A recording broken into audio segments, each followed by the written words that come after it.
अस्सलाम वालेकुम guys. Movie के स्टार्ट में हमें सैम नाम की एक लड़की दिखाई जाती है जो कि उस वक्त अपने घर में अपनी छोटी बहन के साथ होती है। और जब सैम काम में बिजी होती है तो उसकी छोटी बहन उसके पास आती है और कहती है कि मैं सो नहीं पा रही हूँ, मुझे नींद नहीं आ रही क्योंकि मेरे बेड के नीचे से अजीब तरह की आवाज़ें आ रही हैं।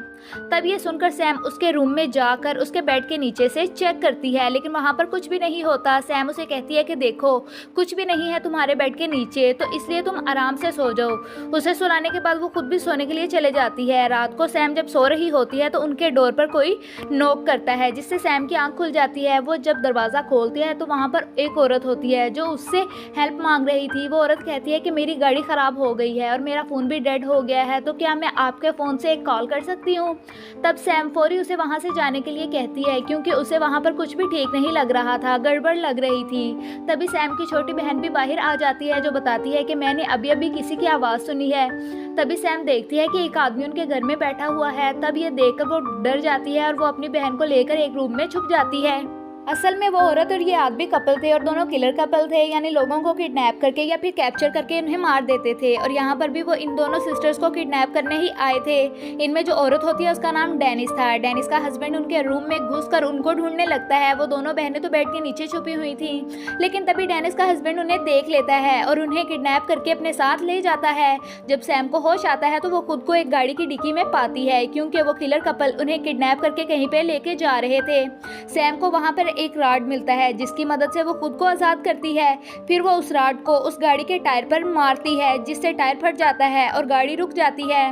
जब डेनिस का हस्बैंड डिक्की खोलता है तो सैम रॉड से उस पर अटैक करके वहाँ से भाग जाती है। फिर वो आदमी डेनिस को उसका पीछा करने के लिए कहता है, तो इसीलिए डेनिस उसका पीछा करने लगती है। सैम जो कि एक दरख्त के पीछे जाकर छुप जाती है और जब डेनिस वहां पर आती है तो सैम उसके सर पर रॉड मार देती है जिससे उसका सर फट जाता है। बदले में डेनिस भी उसी नाइफ से स्टैब करती है और वो चाकू उसके पेट में लगता है। इसके बाद सैम वहां से भाग जाती है। उसकी इंजरी से काफ़ी खून बह रहा था और तभी वो डेनिस के हस्बैंड को देखती है जो कि उसके बिल्कुल सामने खड़ा था। उसे देखकर वो काफ़ी ज़्यादा डर जाती है और वहाँ से भागने लगती है। डेनिस का हस्बैंड अब उसके पीछे पड़ जाता है लेकिन वो उसे पकड़ नहीं पाता। तब भागते भागते सैम अचानक से एक डिच में जाकर गिर जाती है जिससे वो और भी ज़्यादा जख्मी हो जाती है। फिर वो किसी तरह करके उस डिच से बाहर आकर आगे बढ़ जाती है, लेकिन तभी वो देखती है कि वो घूमकर दोबारा से वहीं पर आ गई है जहां उसने डेनिस को मारा था। उसको कुछ भी समझ नहीं आती लेकिन वो फिर भी आगे बढ़ जाती है। चलते चलते वो एक रोड तक पहुंच जाती है जहां पर एक बोर्ड भी लगा हुआ था जिससे उसे पता चलता है कि करीब से उसे कोई मदद भी मिल सकती है। इसके बाद सैम आगे बढ़ जाती है और उसे एक घर दिखाई देता है। वो दरवाजे पर नॉक करती है लेकिन अंदर से कोई भी रिस्पॉन्स नहीं देता। तब ये देखकर सैम घर के अंदर चले जाती है और मेडिसिन ढूंढने लग जाती है, लेकिन तभी उस घर का दरवाज़ा अपने आप से ही बंद हो जाता है। लेकिन सैम उसे इग्नोर कर देती है ये कहते हुए कि शायद वो हवा से बंद हुआ होगा। तभी अचानक से उस घर में रहने वाले लोग बाहर आ जाते हैं और जब सैम देखती है कि वो फैमिली कौन है तो उसे पता चलता है कि वो कोई और नहीं बल्कि डेनिस और उसका हस्बैंड है। मींस वो जिनसे भाग रही थी अब वो उन्हीं के घर में थी। तब ये देखकर सैम डर जाती है और जल्दी से जाकर वॉशरूम में छुप जाती है। फिर वो दोनों हस्बैंड वाइफ आपस में कोई बातें करने लगते हैं। उनकी बातों के बीच डेनिस के हस्बैंड को गुस्सा आ जाता है, इसीलिए वो डेनिस को धमकी देकर वहां से चला जाता है। और जब डेनिस का हस्बैंड एक जगह पर खड़ा होता है तो सैम उसकी नजरों से बचते हुए स्टोर रूम में जाकर छुप जाती है जहाँ दीवार पर एक होल होता है और उस होल की मदद से सैम सब कुछ देख पा रही थी। लेकिन तभी वहां पर एक आदमी आ जाता है जो वो उन लोगों का दोस्त था। सैम उस स्टोर रूम में पड़े हुए सामान को चेक कर रही थी जहां पर उसे बहुत सारी लड़कियों का सामान और आईडीज मिलते हैं। ये देखकर सैम को पता चल जाता है कि इस कपल ने अब से पहले और भी लड़कियों को कैप्चर करके मार दिया है। वहां पर सैम को एक सुई भी मिलती है जिससे वो अपने जख्म को सीती है। रात को वो तीनों बहुत ज़्यादा शराब पीते हैं और जब उनकी ड्रिंक ख़त्म हो जाती है तो उनका वो फ्रेंड शराब लेने के लिए जाता है, लेकिन तभी उसकी नज़र उस होल पर पड़ती है और वो सैम की आइज़ देख लेता है जिससे सैम डर जाती है। फिर उनका दोस्त उन्हें बताता है कि मैंने स्टोर रूम में कुछ देखा है, लेकिन डेनिस का हस्बैंड उस पर यकीन नहीं करता क्योंकि उसे लग रहा था कि उसने इतनी ज़्यादा शराब पी ली है, इसीलिए नशे में वो ऐसी बातें कर रहा है। तभी उसका दोस्त मजाक में ये भी कहता है कि मैं तुम्हारा सीक्रेट जानता हूँ। तभी ये सुनकर डेनिस के हस्बैंड को शक होता है कि शायद इसे पता चल गया है कि हम लड़कियों को किडनैप करके मारते हैं और स्टोर रूम में उनकी चीज़ें पड़ी हुई हैं। तब डेनिस का हस्बैंड उससे पूछता है कि वैसे तुम क्या सीक्रेट जानते हो मेरा। तब उसका दोस्त उससे कहता है कि छोड़ो यार, मैं तो मजाक कर रहा था। लेकिन डेनिस का हस्बैंड इस बार उसकी बात नहीं मानता और वो उसके सर पर रॉड से हमला करके उसे जान से मार देता है। तब डेनिस उसकी इस हरकत पर उससे काफ़ी ज़्यादा नाराज़ होती है। उधर सैम भी अपनी आंखों के सामने ये सब कुछ होता देखकर काफ़ी ज़्यादा डर जाती है। लेकिन तभी डेनिस का हस्बैंड एक चेनसॉ से अपने दोस्त की डेड बॉडी काटने लगता है। चेनसॉ की आवाज़ सुनकर सैम अपने कान बंद कर लेती है। उसकी डेड बॉडी के छोटे छोटे टुकड़े करने के बाद डेनिस का हस्बैंड उसे अपनी गाड़ी में रखता है और उसे फेंकने जाता है। अब सैम उस स्टोर रूम का दरवाज़ा खोलने की कोशिश करती है, लेकिन वो लॉक था। तभी सैम को वहाँ पर मोबाइल की आवाज़ सुनाई देती है और वो उसको लेकर पुलिस को कॉल कर देती है।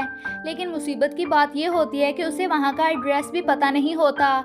उससे भी ज़्यादा मुसीबत ये कि फ़ोन डेड हो जाता है, जिससे कॉल कट जाती है। अब क्योंकि डेनिस का हस्बैंड तो डेड बॉडी को फेंकने गया होता है, तो पीछे से डेनिस घर पर अकेली थी और तभी सैम अपनी छोटी बहन को देखती है, जो कि डेनिस से बचकर भाग रही होती है। सैम की बहन उसे देख लेती है और चिल्लाते हुए उसे दरवाज़ा खोलने के लिए कहती है, लेकिन जैसा कि मैं आपको पहले बता चुकी हूँ कि डोर लॉक था। अब डेनिस उसकी बहन को पकड़ लेती है और एक चाकू से उसे मार डालती है। सैम अपनी आंखों के सामने छोटी बहन को मरता हुआ देखती है, लेकिन वो कुछ भी नहीं कर सकती थी उसे बचाने के लिए, क्योंकि डोर तो लॉक था।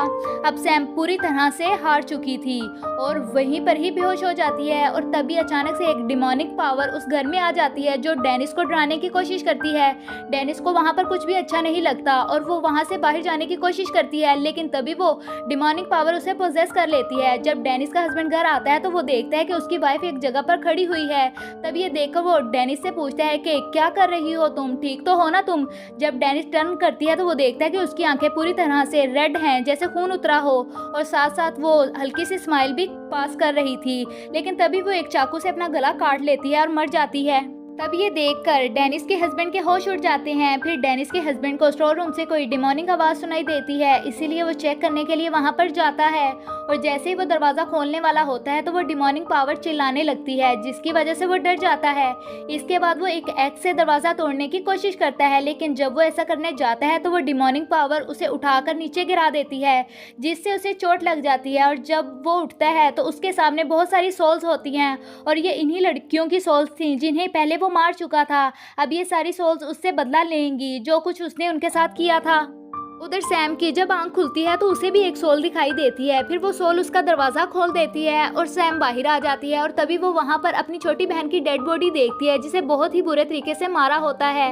तब ये देखकर सैम रोने लगती है और तभी उसके सामने एक सोल आ जाती है। वो सोल सैम को टच करती है और दिखाती है कि तुम तो स्टोर रूम में ही मर गई थी, और अब ये जो बाहर आई है वो तुम्हारी सोल है। और अपनी बहन के बारे में फिक्र ना करो, क्योंकि वो अपनी मदर के साथ है और बहुत खुश है। वो दोनों अब एक अलग ही दुनिया में हैं। नेक्स्ट मॉर्निंग पुलिस वहां पर आकर सबकी डेड बॉडीज को उठाने लगती है, लेकिन तभी अचानक से सैम की आंखें खुल जाती हैं और उसकी आंखें बिल्कुल रेड थीं, जैसे कोई खून हो। असल में बात ये थी कि वो सोल अब उसकी बॉडी में चले गई थी और अब वो उन सभी लोगों को मारेगी जो लड़कियों को ऐसे किडनैप करके कैप्चर करके मार डालते हैं। यहीं पे ये मूवी एंड हो जाती है। Thank you for watching.